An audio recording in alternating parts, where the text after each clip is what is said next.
పరదేశుంటిని, మీరు నాకు భోజనం పెట్టలేదు. దప్పికొంటిని, మీరు నాకు దాహం ఇయ్యలేదు. పరదేశ ఇంటిని, మీరు నన్ను చేర్చుకొనలేదు.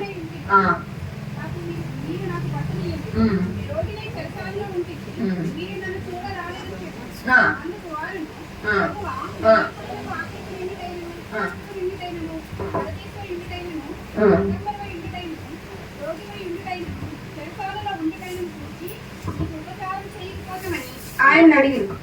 అందుకు ఆయన, మిక్కిలి అల్పులైన వీరిలో ఒకరికైనను మీరు ఇలాగూ చేయలేదు కనుక నాకు చేయలేదని మీతో నిశ్చయముగా చెప్పుచున్నారని వారితో అనింది. అర్థమైందా? ఏం చేసినట్ట తెలియని వాళ్ళకి చెప్తున్నా. ఏం చేసినాడు? ప్రభు అంటున్నాడు, అక్కడ దేవుడు అంటున్నాడు, వాళ్ళతో అంటున్నాడు, చెప్పించబడిన వారితో అంటాడు, నేను ఆకలి కొంటే నువ్వు నాకు ఆహారం పెట్టలేదు, నేను దప్పికొంటే నువ్వు నాకు నీళ్ళు ఇవ్వలేదు. అన్ని లెక్కేసిపోయివన్నీ. ఇంకా అనేక సంగతులు చెప్తాడు. చెప్తే అంటే వాళ్ళకి ఆశ్చర్యమైతుంది. ఎప్పుడు వచ్చినావు ప్రభా మా ఇంటికి? నువ్వు ఎప్పుడు నీకు ఆకలి అయితే మేము అన్నం పెట్టలే. అసలు ఏసు ప్రభు నువ్వు? నీకు ఆకలి కొంటే మేము ఆహారం పెట్టమా? ఎప్పుడు వచ్చినావు ప్రభా అంటున్నారు వాళ్ళు. దేవుడు ఏమంటున్నాడంటే, మిక్కిలి అల్పులైన 45 వీరిలో ఒక్కరికైనా నీవు ఇలాగూ చేయలేదు గనుక నాకు చేయలేదు. దేవుడు యేసు ప్రభు తను ఎవరితో పోల్చుకుంటున్నారమ్మా? మిక్కిలి అల్పులైన సహోదరుడు. ఒకరు సహోదరులని గుర్తుపెట్టుకో. ఎవరినంటాడు తెలుసా? సహోదరులని. దేవుడు చెప్పండి, ఎవరినంటాడు? సహోదరులు. అందరిని అంటాడా? సృష్టించబడిన వారిని. మనం అంతా ఒక కుటుంబం కదా. మనం ఎట్లా ఉండాలి అంటే, ప్రభు ఏమంటున్నాడంటే, ప్రభు రాలేదంట, కానీ మిక్కిలి అల్పులైన సహోదరులు ఆకలి కొన్నారంట. ఆకలి కొట్టే వాళ్ళకి ఆహారం పెట్టలేదంట, దప్పికొంటే నీళ్ళు ఇవ్వలేదంట. అంత దానికి దేవుడు ఏం చేస్తున్నాడు? వాళ్ళని త్యాగానికి పంపిస్తున్నాడు. అర్థమవుతుందా? సహోదర ప్రేమ ఎంత ఇంపార్టెంట్. యేసు ప్రభు తను మిక్కిలి గొప్ప సహోదరులతో పోల్చుకోవాలి. పెద్ద పెద్ద ప్రసంగాలు, పెద్ద సేవకులు, పెద్ద బోధకులు, పెద్ద పరిస్థితులు ఉన్నారనుకోండి, వాళ్ళతో పోల్చుకుంటున్నాడా? అల్పులైన సహోదరులు. అల్పులంటే ఏంటి? పేదరికంలో, ధనంలో అల్పులు, ఆత్మీయతలో కూడా అల్పులే. ఆత్మీయతలో కూడా మాటి మాటికి పడిపోతున్నారు. అసలు వాళ్ళ దగ్గర పోతాం, ఆ దగ్గర కూర్చుంటే ఆ పాపం మనకు అనుకుంటారు అనుకుంటాం కదా. ఎందుకులే బాబు, నాకు నేను సరిగా ఉంటే చాలు. కానీ యేసు మనకు చూపిన మాదిరి ఏంటి? ఎక్కడ పోయినాడు ఆయన? సమరయ్య స్త్రీ దగ్గర పోయాడు, జక్కయ్య దగ్గర పోయినాడు. ఆయన మనకు మాదిరి చూపించినాడు. అల్పులైన సహోదరులు కదా. ఆమె ఏం చేస్తుందంటే, ఎవ్వరు నీకు కనబడకుండా మధ్యాహ్నం పూట వచ్చి నీళ్ళు పట్టుకొని పోతాం. కానీ ఆమె ప్రభు, ఆమె ఆ ఆత్మీయమైన ఆకలి, ఆ దప్పి కొనిందని ప్రభు ఎరిగిన వాడై ఆమె దగ్గరకు వచ్చి ఆమెకి దప్పిగా వేస్తున్నాడు. కాబట్టి మనం కూడా జ్ఞాపకం చేస్తున్నాం, అల్పులైన సహోదరులు. ఇక్కడ చూడాలా, భౌతికంగా ఇవ్వాలి, ఆత్మీయంగా కూడా ఇవ్వాలి. భౌతికంగా ఒకరు ఆకలి కొన్నారంటే నువ్వు ఆకలి తీరుస్తున్నావా? దప్పి కొన్నారంటే దాహం తీరుస్తున్నావా? ఇంకా చెరసాలు అన్నారనుకోండి, ఇదంతా లిస్ట్ మళ్ళీ ఒకసారి నేను చదువుతాను, గుర్తు పెట్టుకోండి. మీరు ఎక్కడెక్కడ తప్పు చేస్తున్నా చూసుకొని సరి చేసుకోండి, లేకపోతే ఈ లిస్ట్ మనం వచ్చేస్తాం. ఆత్మీయంగాను భౌతికంగాను. నేను ఆకలి కొంటిని, మీరు నాకు భోజనం పెట్టలేదు. దప్పి కొంటిని, మీరు నాకు దాహం ఇవ్వలేదు. పరదేశినే ఉంటిని, మీరు నన్ను చేర్చుకొనలేదు. దిగంబరిన ఉంటిని, మీరు నాకు బట్టలు ఇవ్వలేదు. రోగినై చెరసాల్లో ఉంటిని, మీరు నన్ను చూడరాలేదు. కాబట్టి ఇవన్నీ కూడా మిక్కిలి అల్పుడైన సహోదరుల పట్ల మనము చేయవలసిన వారం. ఇవి వివరించడానికి ఏమి లేదు కదా. ఆత్మీయంగా కూడా గుర్తుపెట్టి, ఆత్మీయ సంగతి ఒకటే చెప్తాను.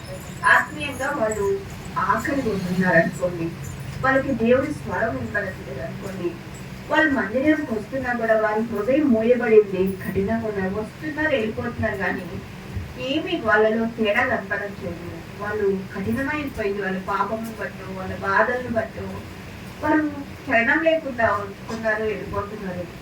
నువ్వు విసుక్కోవద్దు, కోప్పడద్దు, ఆవేశపడద్దు కానీ అలాంటి వాళ్ళని చూసి కనికరించు, వాళ్ళని చూసి ప్రేమించు. నిజంగా నీకు ప్రేమ ఒకవేళ నీ కూతురు ఎట్లుందనుకో ఏం చేస్తావు? కూర్చోండి, వదిలిపెడతావా? ఏం చేస్తావా? ఏం చేస్తావు చెప్పండి? ప్రార్థన చేస్తావా? నా బిడ్డ ఎంతో దుఃఖంలో ఉంది నాయన, ఏదో బాధలో ఉంది, అయ్యా నెమ్మదివా, క్షమించవా, ప్రతిపాలుకుంటావా? అదే నీ సహోదరి పట్ల చూపించు, నీ సహోదరి పట్ల చూపించు. కొంతమందిని చూడంగానే మనకి తెలిసిపోతుంది వారి యొక్క కష్టాలు. నువ్వు చాటుకెళ్ళి ప్రార్థించి నువ్వే పోయి అక్కడ వాళ్ళు భోజనం పెట్టినక్కర్లే. ఆకలి ఆత్మీయంగా ఆకలి కొన్నారు. ఆ కఠిన హృదయాలు, రాతి వంటి హృదయాలు మెత్తనపరచు ప్రభా. ప్రార్థించు, దేవుడే వాళ్ళకి ఆహారం పెడతారు. అప్పుడు వారు ప్రార్థన ఏం చేస్తారంటే వారి రాతి హృదయాన్ని మెత్తనపరిచి వారి మందిరానికి వచ్చినప్పుడు ఆ మెత్తని హృదయాలు ఆయన యొక్క వాక్కును పెట్టి వాళ్ళలో పనిచేస్తుంది. నువ్వు ఎంత గొప్ప కార్యం చేసినావు తెలుసా? ఆమె సరిగేయబడు, ఆమె కన్నీరు చూడబడు, ఆమె సరిగేయబడితే అయిపోయింది. ఇంకా వాళ్ళ కుటుంబం అంతా మనుషుల్లోకి వచ్చేస్తుంది. ఆమె సమర్పించుకుంటది, ఆమె బలపరచబడుతుంది, ఆమె అనేకుల పట్ల ఉపయోగించబడుతుంది. నువ్వు చేసే చిన్న ప్రార్థన, నువ్వు చూపిస్తే ప్రేమ ఖచ్చితంగా ఆమెను పాడు. మనం ఏం చేస్తాం తెలుసా? పొరపాట్లు. సిస్టర్ నువ్వు అట్లా బాగాలేకుంటే నేను ప్రార్థన చేస్తున్నాను, బాగైనావు అట్లా చెప్పుకుంటామ్మా. నేను చేస్తానండి మీకోసం ప్రార్థన, మీకు బాగుందండి. చేసేది మనకు లేదు. ఇక్కడే మత్తయి సువార్త 6వ అధ్యాయంలో ఒక మాట చూడండి. మొదటి మనుషులకు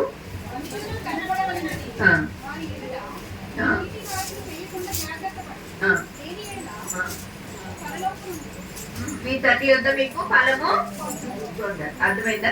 అంటే మనుషులకు కనపడాలని వాళ్ళ ఎదుట మన నీతి క్రియలు జరగకుండా జాగ్రత్త పడి చెయ్యి నీతి క్రియలు, కానీ వాళ్ళకి తెలియదని అనుకోవద్దు. అదే మనం చేసే పొరపాటు. అలా చేయడం వల్ల ఏంటంటే, అంటే నేను చేసే పొరపాటు అది. దేవుడు నాతో చెప్పినాడు కనుక నేను సరి చేసుకున్నా కాబట్టి నేను మీకు చెప్తాను. ఫలానా వాళ్ళ కోసం ప్రార్థన చేసిన బాగైంది, ఇంకా అదే టాప్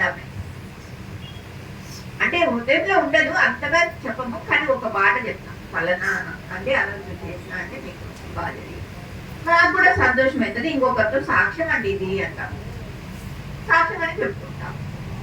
పైన దేవుడు చూస్తూ ఉంటాడు, ఈమె చేసి దేవుడు ఆయన కృప, ఆ ప్రార్థనకి ఆ భారం ఇచ్చినవాడు ఆయన. ఆయనకు మహిమ కలగకుండా మనకు మహిమ తెచ్చేసుకుంటాం. అప్పుడు ఏం చేస్తాడంటే ఆ కార్యం జరగకుండా ఆగిపోతుంది. ఎంత కష్టం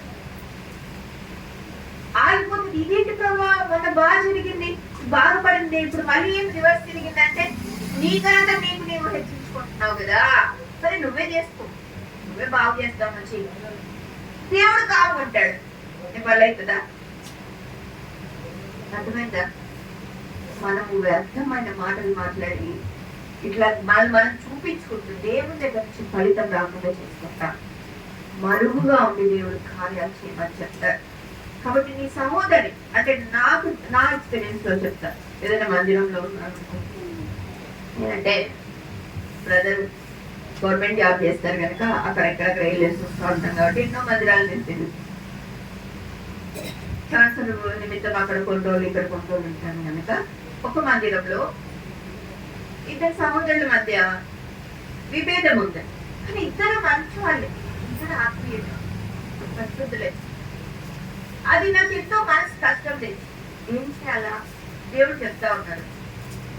ఎందుకు నీకు అంటే అది అందరూ చెప్పేవాళ్ళు, నాకు పెద్ద నేను పట్టించుకోలే, కానీ నా కళ్ళ ముందు కనపడింది వాళ్ళకు ఒకరికొకరు విరోధ భావం కనపడింది. అయితే నాకు దేవుడు చెప్తాడు, నీకు ఎందుకు కనపడేటట్టు చేసినానంటే అందరికి ప్రార్థన చేయదు కాదు, నువ్వు ప్రార్థన చేయమని.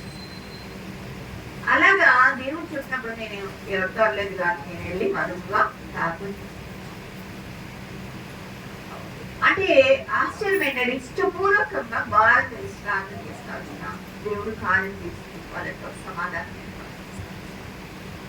దేవుడు అది జరిగిన తర్వాత దేవుడు చెప్తా వచ్చాడు, చూస్తే అమ్మ మందిరం కట్టడం సజీవరాలు అవి చెదిరిపోతున్నాయి. సాతానం చేస్తుంటే విభేదం పుట్టించేవాడు ఎవరమ్మా? సాతాను. అవి నీకు కనపడినప్పుడు వాటి కొరకు నువ్వు చాటుగా ప్రార్థన చేయాలి, కట్టబడతాయి. ఇప్పుడు ఇప్పుడు ఒక సంగతి చేసినావు కదా, ఇంకా మందిరంలో ఎక్కడెక్కడ ఏది సంగతి నీకు కనబడతాయి, నీకు చూపిస్తావు. నువ్వేం చేయాలా? చాటుగా ఆ సంగతులని దేవుడు చూపిస్తున్నాడు, వెళ్ళి తీసుకెళ్ళి ప్రార్థన. చాలా త్వరితంగా మందిరం కట్టాలి. ఎప్పుడైతే మళ్ళీ నేను ఇది తీసుకొని నేను మీకోసం చేసిన అని చెప్తామా? కొన్ని ఇబ్బందికరమైన పరిస్థితులు అవి చెప్పకూడదు. దేవుడు అదే చెప్తాడు. నువ్వు ఫలితం పోగొట్టుకుంటావు, అది చక్కబడిందా లేదు చూస్తున్నావా? నువ్వెంత ప్రయాసపడుతున్నావో. కాబట్టి నువ్వు సంఘంలో ఏవో పనికిమాలదానేమో, నిన్నెవరు పట్టించుకోరేమో, కానీ పైన దేవుడు నీకు ఫలితం ఇస్తాడు. కొన్నిసార్లు అది అంటే నదమైన స్థానంలో ఉంటూ కూడా చెయ్యని పనులు నువ్వు దాగి అసలు అల్పమైన స్థానంలో ఉంటూ కూడా నువ్వు చేయగలవు. నువ్వు అలాంటి అంటే అంటాడు కదా, విధవరాలంట 2 కాసులు కదా. అమ్మో ఆమెను మెచ్చుకున్నాడు, జీవనం అంతా అంటారు. ఆమెను ఎవరైనా పట్టించుకుంటారమ్మా? అది దేవుడు ఎంత కనుక. కాబట్టి గుర్తుపెట్టుకో, నువ్వు ఏ స్థానంలో ఉన్నా నువ్వు ఇష్టపూర్వకంగా హృదయపూర్వకంగా చాటుగా ఎవరికి గనపడకుండా దేవుని కార్యాలు చేస్తా ఉండు. పైన దేవుడు ఒకవేళ చూసేవాడు, ఆయన ప్రతిఫలిస్తాడు.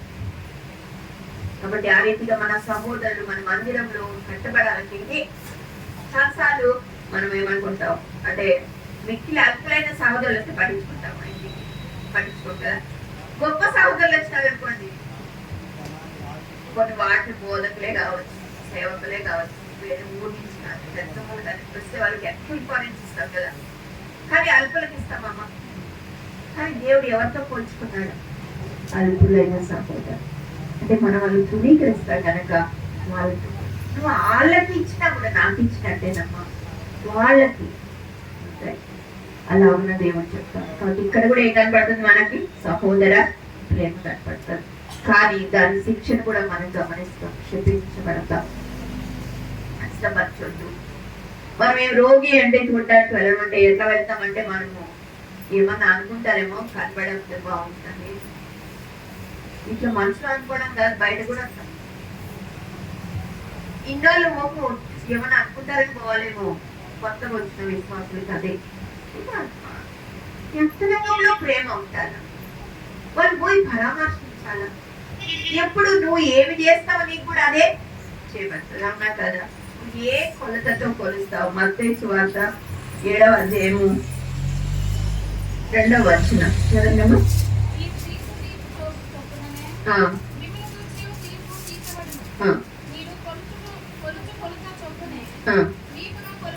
అది మీరు ఏ కొలతతో కొలుస్తారో అదే కొలత. మైక్ ఉంచుకోండి, వాక్యం చదివేవాళ్ళు స్పష్టంగా. మీరు కొలిచే కొలత చొప్పునే మీకు కూడా కొలవబడుతుంది. కాబట్టి అది గుర్తుపెట్టుకుందాం. ప్రేమను మనము కలిగి ఉందాం. అది ప్రభువే మనలో నింపేవాడుగా ఉంటాడు. దాని ద్వారానే ఇప్పుడు ఆ పాటకు ఏంటమ్మా? దీవెనించు ప్రభా, ఆశీర్వదించు ప్రభా కదా. మనం ఇక్కడ ఏమంటే నన్ను విడిచిపోండి అంటున్నాడు. చెప్పించబడిన కారణం ఏంటంటే మిక్కిలి అల్పులైన సహోదరుని నువ్వు చూడలేదు కనుక నువ్వు నన్ను చూడనట్టే కనుక నువ్వు వెళ్ళు.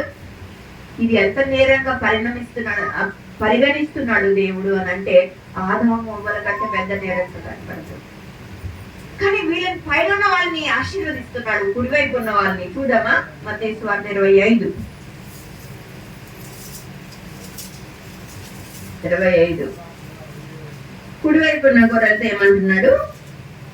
చదవమాట 34. నా తండ్రి చేత ఆశీర్వాదం ఎక్కడుందో చూద్దాం. ఇక్కడ నా తండ్రి చేత చదవండమ్మా, తీసుకున్న వాళ్ళు మైక్ అందరికి వినపడాలని నా ఉద్దేశం. నా తండ్రి చేత ఆశీర్వదింపబడిన వాళ్ళారా, రండి, లోకం పుట్టినది మొదలుకొని మీ కొరకు సిద్ధపరచబడిన రాజ్యమును స్వతంత్రించుకొని. నేను ఆకలిగొంటిని, మీరు నాకు భోజనం పెట్టితిరి, దప్పికొంటిని, నాకు దాహం ఇచ్చితిరి, పరదేశినై ఉంటిని, నన్ను చేర్చుకుంటిరి, దిగంబరినై ఉంటిని, నాకు బట్టలిచ్చితిరి, రోగినై ఉంటిని, నన్ను చూడవచ్చితిరి, చెరసాలలో ఉంటిని, నా యొద్దకు వచ్చితిరని చెప్పు. అందుకు నీతిమంతులు, ప్రభువా, ఎప్పుడు నీవు ఆకలికొని ఉండుట చూచి నీకు ఆహారం ఇచ్చితిమి, నీవు దప్పకొని ఉండుట చూచి ఎప్పుడు దాహం ఇచ్చితిమి, ఎప్పుడు పరదేశమై ఉండుట చూచి నిన్ను చేర్చుకుంటుమి, దిగంబరమై ఉండుట చూచి బట్టలిచ్చితిమి, ఎప్పుడు రోగమై ఉండుటైనను చెరసాలలో ఉండుటైనను చూచి నీ యొద్దకు వచ్చితిమని ఆయన అడిగెదరు. అందుకు రాజు, మిక్కిలి అల్పులైన ఈ నా సహోదరులు ఒకరికి మీరు చేసితిరి గనక నాకు చేసితిరని నిశ్చయముగా మీతో చెప్పుచున్నానని వారితో అను. ఇప్పుడు అర్థమైంది కదమ్మా. మిక్కిలి అల్పులైన సహోదరులకు ఏం చేస్తున్నారు వీళ్ళు? ఆకలిగా ఉంటే ఆహారం ఇచ్చినారు, దప్పిగా ఉంటే దాహం తీర్చినారు, చెరసాల ఉంటే చెరసాల అంటే కూడా భౌతికంగా చెరసాల అంతేకాదు ఆత్మీయ జీవితంలో కూడా అనేక మంది బంధించబడినారు శత్రువు చేత. చెరసాల లాంటి బంధకాలను వాళ్ళని మనం పరామర్శించాలి, వారిని బయటికి తీసుకుని రావాలి. వాళ్ళు ఏదో పాపంలో ఉన్నారని విడిచిపెట్టకూడదు, అది దేవుని ప్రేమ కాదు. నీవు అట్లా ఉంటే నీవు కూడా ఒక దినాన శత్రువు చేత బంధించబడినప్పుడు నీకు కూడా ఎవరు ప్రేమ చూపేవాళ్ళు ఉండరు. అర్థమైందా? కాబట్టి నువ్వు అట్లాంటి స్థితిలో ఉన్న వాళ్ళని నువ్వు ప్రేమ చూపించాలి. తర్వాత పరదేశులుగా ఉన్న వారిని మనం ఆదరించినట్టు వాళ్ళని అప్పుడు ఏం చేస్తామంటే వాళ్ళని దేవుడు ఏమంటున్నాడు? ఆశీర్వదించబడిన వారులారా. అదేంటమ్మా ఆశీర్వాదం అంటే? ఎన్నెందో అనుకున్నాం. ఆత్మీయ ఆశీర్వాదమే నిజమైన ఆశీర్వాదం. గుర్తుపెట్టుకోండి. ఏ లోకంలో మేడలు మిద్దలు ఉద్యోగాలు ఇవి కాదు నిజమైన ఆశీర్వాదం. నువ్వు ఆత్మీయంగా అంతకంతగా ఎదుగుతేనే అది నిజమైన ఆశీర్వాదం. ఆత్మీయ ఇతరులకు ప్రేమ చూపిస్తేనే, క్రీస్తు ప్రేమలను ఆయనలో నువ్వు ఎదుగుతూ ఉంటేనే అదే నిజమైన ఆశీర్వాదం. అనేకుల కొరకు నువ్వు కన్నీరు కారుస్తున్నావు, అనేకుల కొరకు ప్రార్థిస్తున్నావు, అనేకుల కొరకు ప్రయాసపడుతున్నావు, సహోదర ప్రేమ చూపిస్తున్నావు అంటే అది నిజమైన ఆశీర్వాదం. అక్కడ శాశ్వత జీవం ఉంటది. అక్కడ ఇంకా ఏముంటది? ఇంకేమంటది? నాకు చదివినాం కదా పొద్దున 133 కీర్తనలు ఏముంది? శాశ్వత జీవమును ఆశీర్వాదం కదా వచ్చింది అక్కడికి. ఆశీర్వాదం ఆశీర్వాదం నీకు కావాలంటే నువ్వేం చేయాలా? ఇట్లాంటి సముద్ర ప్రేమ కలిగి. అందుకే వీళ్ళు ఆశీర్వదించబడినారు. వీళ్ళు ఎక్కడికి వెళ్తున్నారు తెలుసా? నిత్య జీవంలోకి వెళ్తున్నాం. ఇక్కడ ఒక వ్యక్తిని మనం చూద్దాము. తొందరగా ఎక్కువ చేయాలనుకున్నా చూద్దాం. 5 నిమిషాల్లో ట్రై చేస్తాను. ఆదికాండం చూద్దామా. ఇక్కడ ప్రభు ఏం చెప్తున్నాడంటే నన్ను విడిచి వెళ్ళిపో అంటున్నాడు. వెళ్ళిపో అంటే వాళ్ళు కంపల్సరీ ఇంకా మరి అటు చెప్పలేదు కాబట్టి వాళ్ళు విడిచి నిత్యాగ్నికి వెళ్ళిపోతారు. ఆదికాండంలో ఇక్కడ అబ్రహాము సంగతి మనం చూస్తాం. అబ్రహాము లోతు సంగతి అన్నమాట.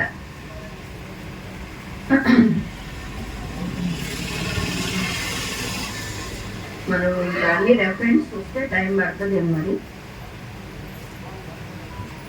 ఆదికాండము 19వ అధ్యాయము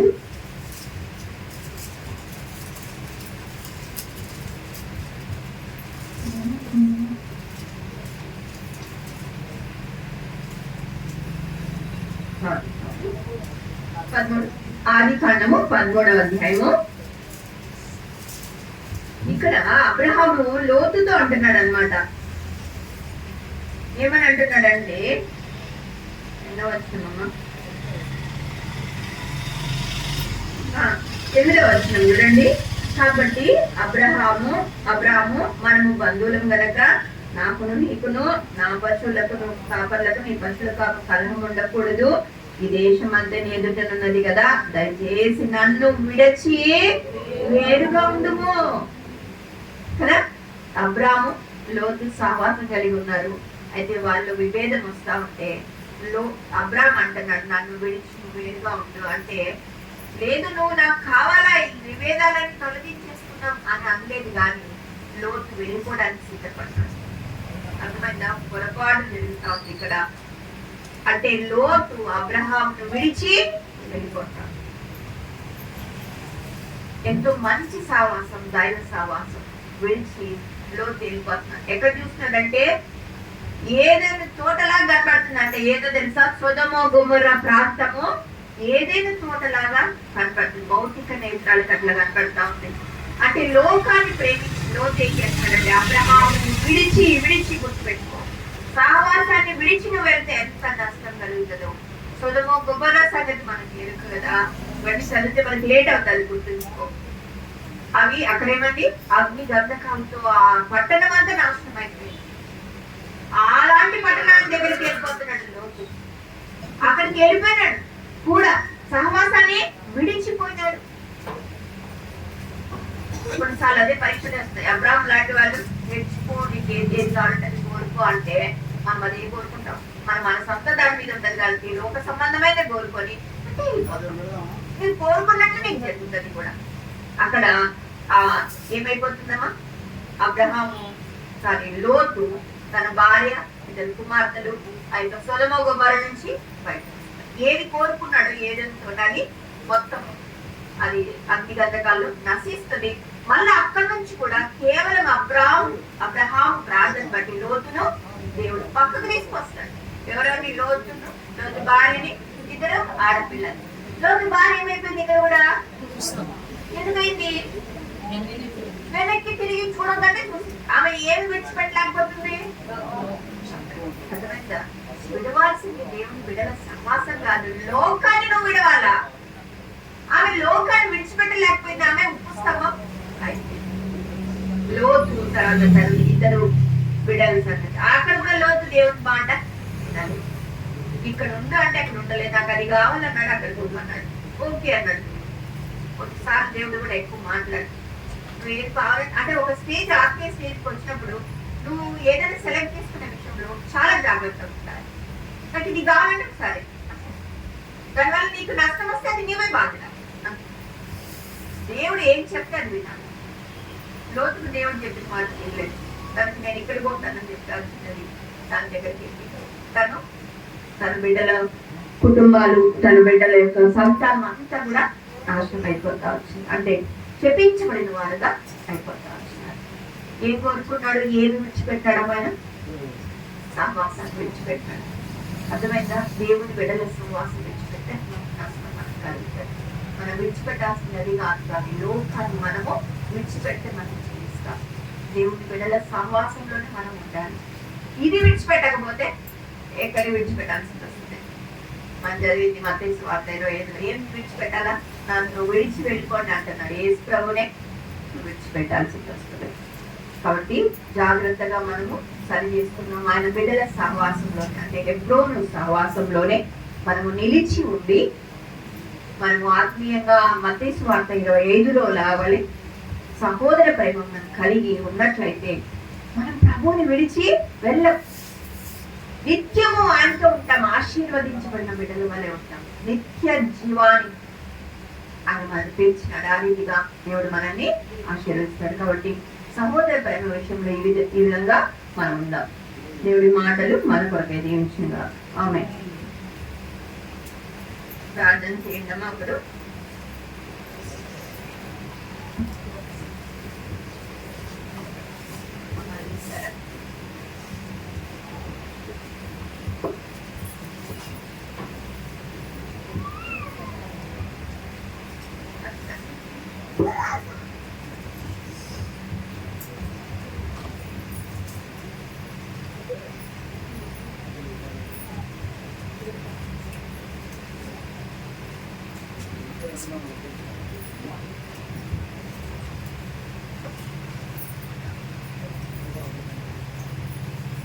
ప్రేమగల ప్రభువా, పరిశుద్ధమైన దేవ, దయగల తండ్రి, కనికరం గల దేవ, ఉదయకాలం నుంచి వరకు మీ సన్నిధి, మీ సహవాసం, మీ నడిపింపు మాకు అనుగ్రహిస్తూ ప్రభావ మీలో ఆనందించే కృపను మాకు ఇస్తున్నందుకై మీ కృతజ్ఞతాస్తుతులు తెలియజేస్తున్నాం. దేవుని దాస్త్రాన్ని నిలబెట్టుకొని మీరు విడుదల చేసిన ప్రతి మాటను బట్టి మీ కొందరు క్షమిస్తున్నాం.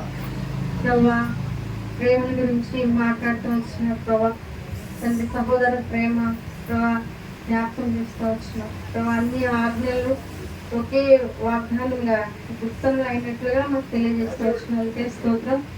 ఆ ప్రేమకి ప్రయాసపడే వారంగా ప్రభావ ముందుకు సాగే వారంగా కృప చూపించండి దేవా, సహాయం చేయండి. అంతేకాదు ప్రభా, ఆశీర్వదించబడిన ప్రభా స్వాస్యముగా జనాంగముగా మేము ఉండినట్లు మమ్మల్ని దీవించండి దేవా. శపితమైనది ప్రభా మా జీవితాల్లో ఉంది ప్రభా, క్షమించండి ప్రభా, తీసివేయండి ప్రభా, కనికరించండి. వృత్తిలు అల్పులైన వారికి ప్రభా మేము సహాయం చేసేవారంగా, ప్రేమించేవారంగా ప్రభా, వారిని చూస్తే మీకు చేసినట్లుగా అని అనుకుంటూ ప్రభా మేము ఆ రీతిగా మేము కొనసాగించడానికి మమ్మల్ని అందరినీ ఆ రీతిగా సిద్ధపరచమని మరొకసారి హెబ్రోన్ సహవాసమును విశ్వాసులందరినీ కూడా ఈ పాత్రని తీసుకొని వస్తున్నారు, వారిని దీవించండి ప్రభా.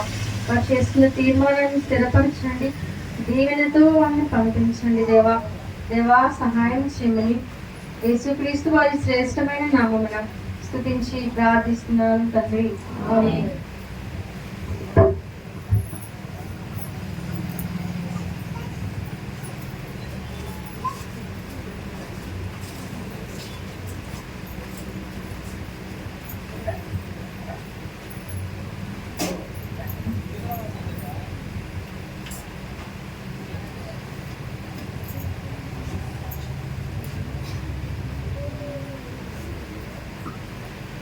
ఓకే, చేరి వచ్చిన మీ అందరికీ వందనాలమ్మా. చాలా సంతోషం, చక్కగా వచ్చారు. తర్వాత ఇప్పుడు మనకి చివరి ప్రార్థన చేసిన తర్వాత మనకు అక్కడ భోజనం వడ్డించబడుతుంది. మన కోసం అన్ని సిద్ధం చేశాడు. భోజనం చేసిన తర్వాత మరలా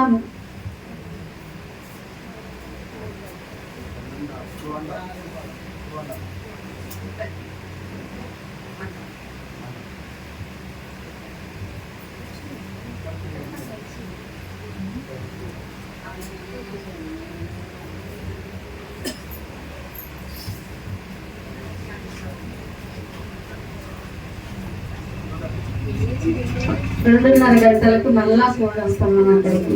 మళ్ళీ సిస్టర్స్ మీటింగ్ ఉంటుంది. ఓకేనా? భయపడగా ఉంటుంది, చక్కగా వినండి అమ్మా. దూర ప్రాంతం నుంచి మన మధ్యలోకి వచ్చారు కాబట్టి చక్కగా మనం వినాలి. మీరు ఎవ్వరు చక్కగా డిస్టర్బెన్స్ చేయకుండా మంచి కూర్చొని విన్నారు. అలాగా మనం ఎంతో ఆత్మీయంగా ఎదగడానికి దేవుడు వాళ్ళని పిలుచుకున్నాడు కాబట్టి, ఏర్పాటు చేసుకున్నాడు కాబట్టి మనం ఏం చేయాలంటే ఆ మాటలు ఎక్కడైతే వినిపిస్తాయో అక్కడ మనం చక్కగా విని నేర్చుకోవాలి. అర్థమవుతుందా? సరే, ఇవి మనం ఈ ముగింపు ప్రార్థన అయిపోయిన తర్వాత భోజనం చేసి అందరూ, ముఖ్యంగా స్థానికులు గమనించండి. దూర ప్రాంతం నుంచి మనం ఎవరినైతే ఆహ్వానించామో వారికి ఫస్ట్ ప్రిఫరెన్స్ ఇవ్వండి. వాళ్ళు తిన్న తర్వాత మనం వాళ్ళకి ఏమేమి కావాలో అవన్నీ మనం అందించి తర్వాత మనం తినేసి ఫాస్ట్గా మళ్ళీ ఇక్కడ చేరి వస్తాం.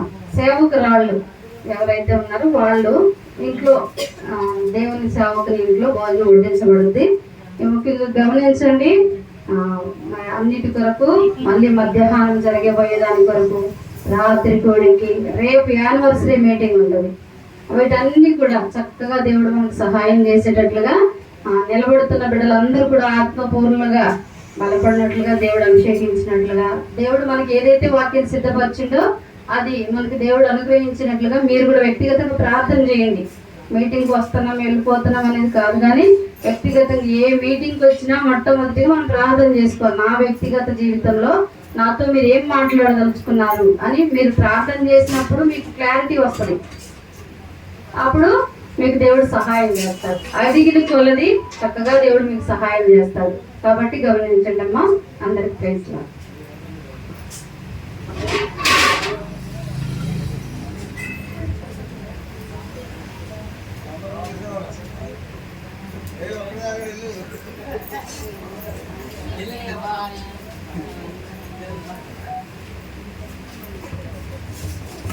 ఇప్పుడు తాటేరులగూడ నుంచి వచ్చిన మన దైవ సేవకురాలు దెబోరక్క ప్రార్థన చేస్తారు. చివరి ప్రార్థన చేసుకొని ముగించుకుందాం.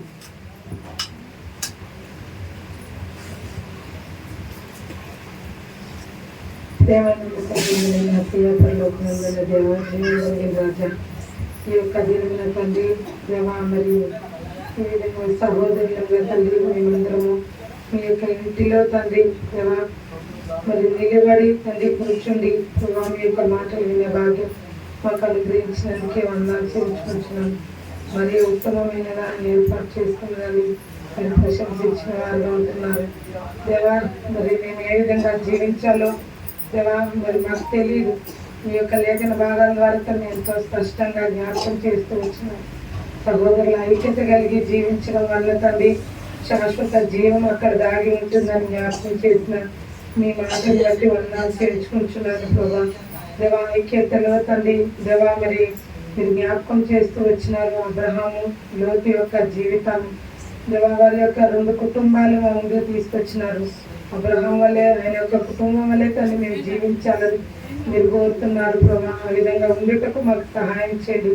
ఓర్పు సహనం కలిగి తండ్రి మీ జ్ఞానం ఎదుటకు మాకును నేర్పించవలసిందిగా ప్రార్థిస్తున్నాను ప్రభా. అబ్రహాంని దీవించిన దేవుడు మమ్మల్ని దీవించగలరని గొప్ప విశ్వాసంతో తండ్రి దేవా ఈ సమయంలో తండ్రి మీ సమయంలో నిలబడి ప్రార్థించున్నాము. దేవా మాకు సహాయం చేస్తురండి. మిక్కిలి అల్పులైనటువంటి దేవా వారికి ఏ విధంగా మేము సహాయం చేస్తే, ఏ విధంగా వారిని ప్రేమిస్తే తండ్రి ఒక నిత్యత్వంలో నిత్య రాజ్యంలో తండ్రి బహుమానాలు ఫలాలు సంపాదించుకున్నామో తండ్రి జ్ఞాపకం చేసిన మీ మాటలు బట్టి వందనాలు చేయించుకుంటున్నాను ప్రభా. బుద్ధి కలిగి జీవించాలని తండ్రి ఎన్నో లేఖనాలు తండ్రి మా జ్ఞాపకం చేస్తూ వచ్చినారు. అపవాది మమ్మల్ని చెరుపు చూసేవాడిగా ఉంటాడు. అయితే మీ యొక్క వాక్యం ద్వారానే తండ్రి దేవా మేము ఈ యొక్క శత్రువైన సాతాన్ని తండ్రి జయించగలము. కాబట్టి ప్రభా మాకు కృపనిచ్చు రావాల్సిందిగా ప్రార్థిస్తున్నాను దేవా. మరి మీ యొక్క దార్శనాలను తండ్రి తీసుకొచ్చి దేవా ఇక్కడ వాడుకుంటూ వచ్చినటువంటి పరిచయని తండ్రి నీరు కట్టి ఫలింప చేయవలసిందిగా ప్రార్థిస్తున్నాను ప్రభా. మిగిలిన తండ్రి అలాగే తీసుకొచ్చినటువంటి సహోదరులందరినీ బట్టి వందనాలు చేయించుకుంటున్నాను. ఏవైతే తీర్మానం చేసుకుంటూ వచ్చినామో ఆ తీర్మానం బట్టి ప్రభా మేము నిలబడి నడుచుకుని మీ నామానికి మహిమకరంగా జీవించుటకు సహాయం చేయవలసిందిగా ప్రార్థిస్తున్నాను ప్రభా. దగ్గర తండ్రి జవాన్ లోతు భార్యను జ్ఞాపకం చేసినారు. మీరు జ్ఞాపకం చేసుకోమని దేవా స్పష్టంగా లేఖనంలో కూడా రాసుకు వచ్చినారు ప్రభా.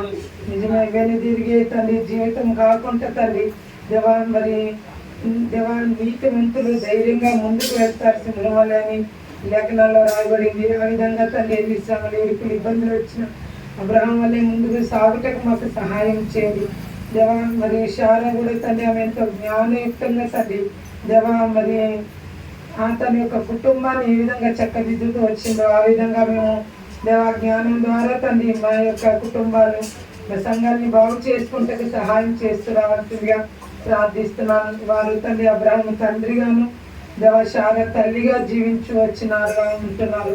మేము కూడా రాబోయే తరముకు తండ్రి దేవా మీ యొక్క లేఖన భాగాలు వివరించాలంటే లేఖనానుసారంగా నడుచుకోవాలి దేవా. మీరు జ్ఞాపకం చేస్తూ వచ్చిన ప్రతి లేఖన భాగాన్ని బట్టి వందనాలు చెల్లించున్నాను ప్రభా. మిగిలిన సమయాన్ని కూడా దీవెనకరంగా ఆశీర్వాదకరంగా మాకు మార్చవలసిందిగా ప్రార్థిస్తూ ఈ పరిచయాన్ని దీవించి ఆశ్రయించమని సహవాసం దీవించమని ప్రార్థిస్తూ యేసుక్రీస్తు ప్రభు ఘనమైన నామం పెట్టిన ప్రార్థన విన్నప్పుడు మరి పెడుతున్నాం తండ్రి.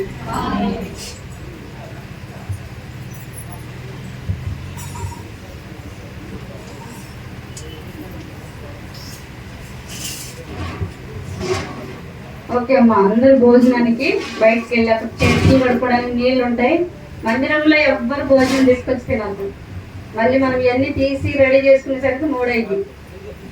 మీరు అందరూ వెళ్ళి అక్కడ చేతులు కడుక్కొని వచ్చి అక్కడ కూర్చుంటే బ్రదర్స్ మంచిగా వడ్డిస్తారు. మీకు చక్కగా తినేసి మరలా 2:30 గంటలకు చక్కగా వచ్చి కూర్చోండి. నీళ్లు పడబోయడం, అన్నం పడేయడం, చిన్నపిల్లలను తీసుకొచ్చి ఇక్కడ కూర్చోబడడం అలాంటివి చేయకండి. మళ్ళీ మనకు పని అవుతుంది. మీరు స్పీడ్గా అంటే అక్కడ చేపల కూర మీరు స్పీడ్గా తిని గొంతులలో పెట్టుకోవాలండి. నిమ్మలంగానే తినండి ప్రశాంతంగా. ఓకే అందరికి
అమ్మా సారీ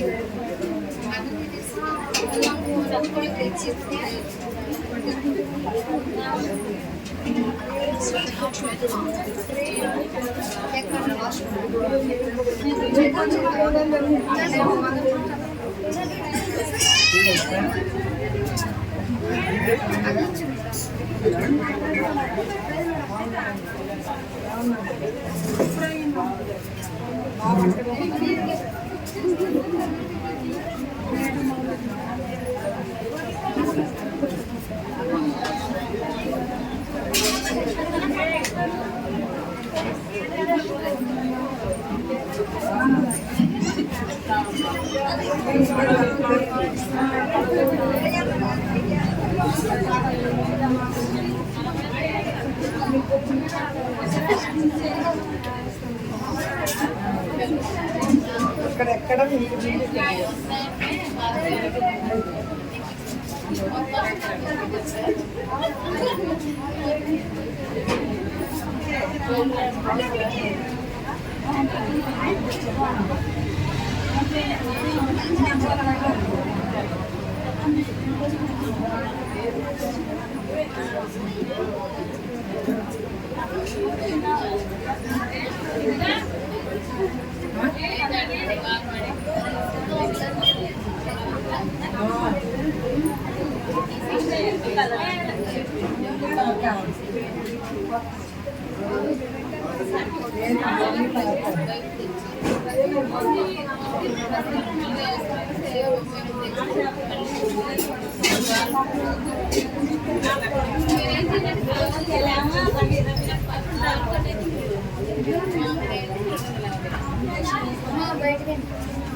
కాలు నడుపుతానే పెరిగిందనుకున్నాం కానీ అది పెరిగింది ఒక దాంట్లో అన్నయ్యలకు చెప్తే ఇస్తాను చూపిస్తే మళ్ళీ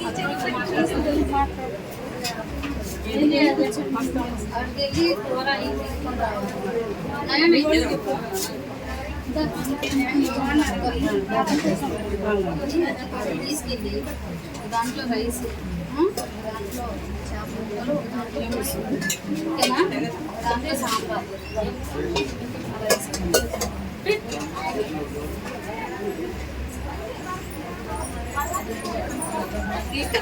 అరే నువ్వు కూడా ఇంకేమన్నా ఉంటే తీసుకొచ్చుకోరా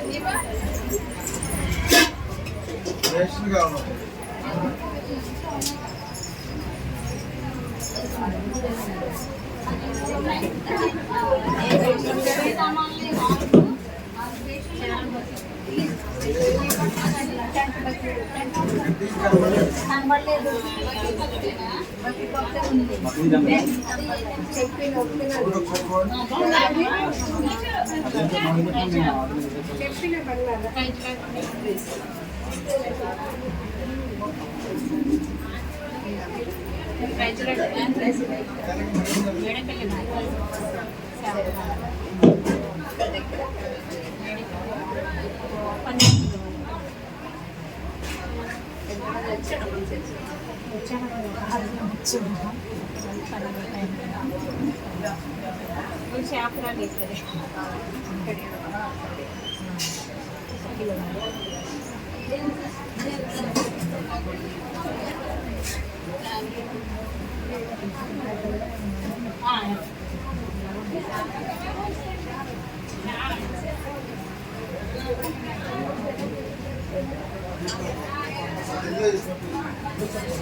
స్కూల్ ఎగ్జామ్ చెప్తే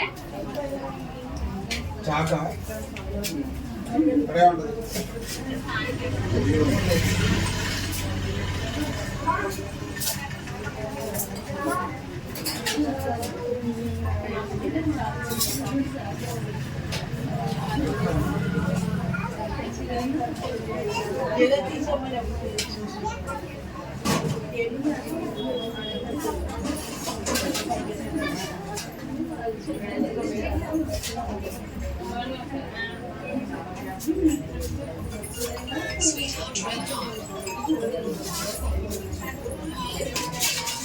చెప్పండి.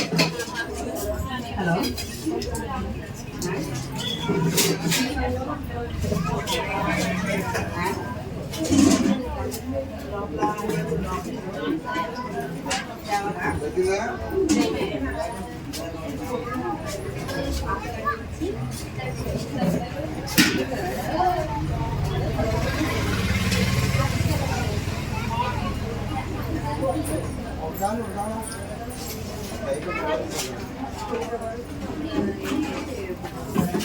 అక్క అక్క